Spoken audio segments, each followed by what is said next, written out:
A gente volta a falar da possibilidade de troca de fase do Plano São Paulo em algumas regiões do estado. Sobre o assunto, nós conversamos agora com a infectologista, professora da Unicamp e consultora da Sociedade Brasileira de Infectologia, Raquel Stuck.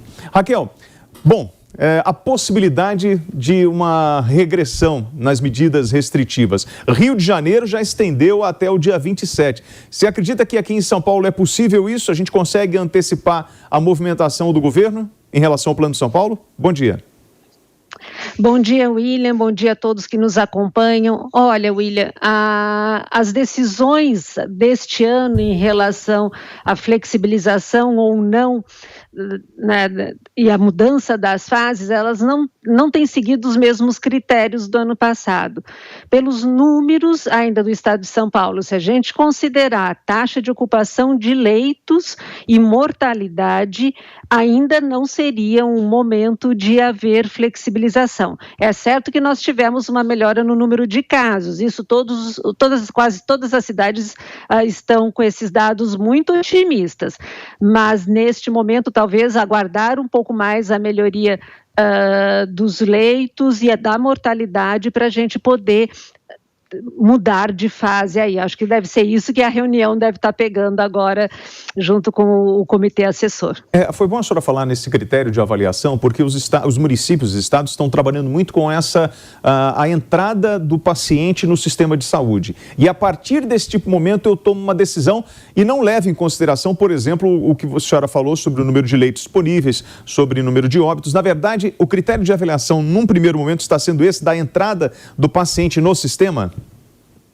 Olha, William, esse critério tem mudado, então eu vou contar para você que eu tenho dificuldade de saber, porque a cada reunião parece, mesmo aqui no estado de São Paulo, há uma justificativa de mudança de avaliação dos critérios. Se nós considerarmos só a entrada no sistema, quer dizer, as pessoas que procuraram as unidades básicas, os serviços com quadro respiratório agudo, realmente nós tivemos uma melhora importante nas últimas 2 semanas, né?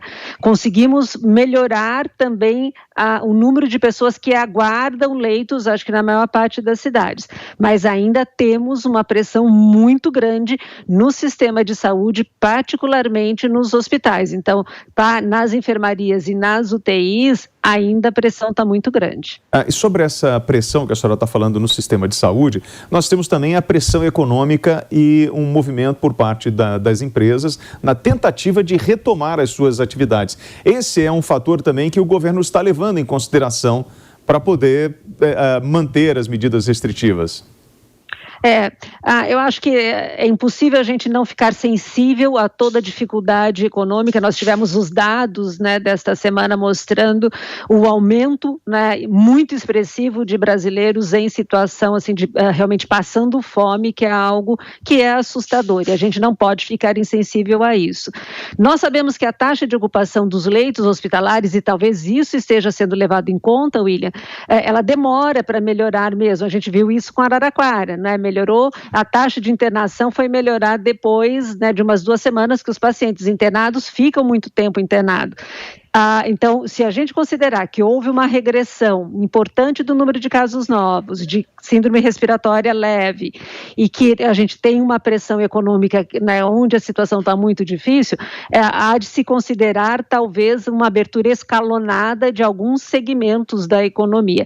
O que a gente não pode, de maneira nenhuma, é achar que a situação está absolutamente sob controle. Ela não está. Nós precisamos, mesmo que haja alguma liberação, manter os cuidados, né, sair só se realmente for necessário, usar sempre a máscara corretamente, não aglomerar, porque a vacina ainda vai demorar, pelo que nós já vimos, né? E aí, Raquel, agora, depois do fim do verão, a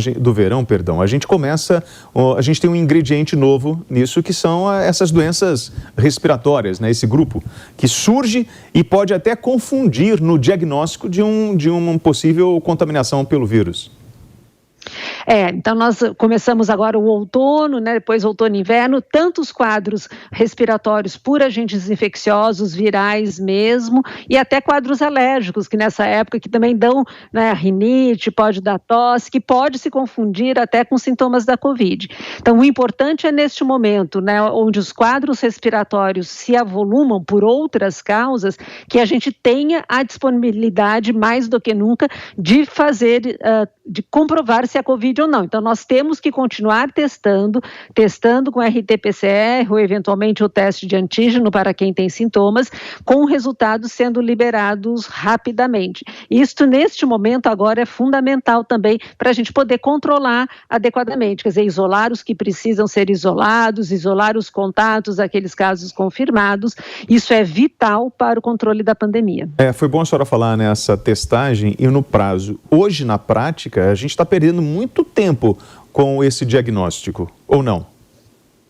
Isso mudou muito e varia muito de cidade para cidade também. Alguns locais você está conseguindo, que antes demorava até 14 dias, quer dizer, a pessoa saía de isolamento e não sabia se tinha tido Covid ou não.